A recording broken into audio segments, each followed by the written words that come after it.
বিসমিল্লাহির রহমানির রহিম। আজ 20তম বিসিএসে আসা একটি এমসিকিউ সলিউশন করব।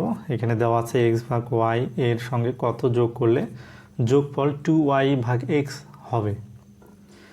এখানে আবারও বলি যে এক্স ভাগ ওয়াই এর সঙ্গে কত যোগ করলে, এখানে বলা আছে কত যোগ করলে যোগফল 2y ভাগ এক্স হবে। তাহলে মনে করি এম যোগ করতে হবে।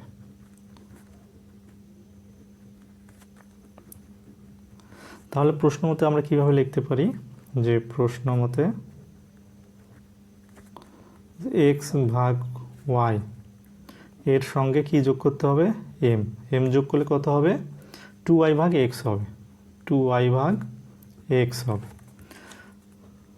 বাহ, এখানে আমরা ধরে নিচ্ছি যে এম যোগ করতে হবে। তাহলে এমটাকে আমরা বামে রেখে যদি 2y ভাগ এক্স মাইনাস সমান সমানের বাম থেকে যখন ডানে যাবে তাহলে এখানে সাইনের পরিবর্তন হবে, যেহেতু প্লাস আছে তাহলে এখানে মাইনাস হবে।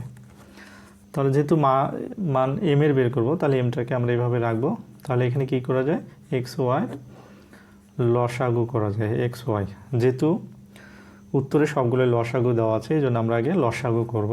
তাহলে এক্স ওয়াইকে এক্স দ্বারা ভাগ করলে ওয়াই থাকে, তাহলে ওয়াই 2y সঙ্গে গুণ করলে 2y স্কোয়ার হবে মাইনাস এক্স ওয়াইকে ওয়াই দ্বারা ভাগ করলে এক্স থাকবে এক্স এক্স এক্স স্কোয়ার। অতএব এম এর মান 2y square minus x square ভাগ এক্স ওয়াই। তাহলে এম এর মান কত হবে, 2y square minus x square ভাগ এক্স ওয়াই। তাহলে এখানে কি দেওয়া আছে, এক কথে দেওয়া আছে 2y square minus x square ভাগ এক্স ওয়াই। তাহলে আমাদের উত্তর হবে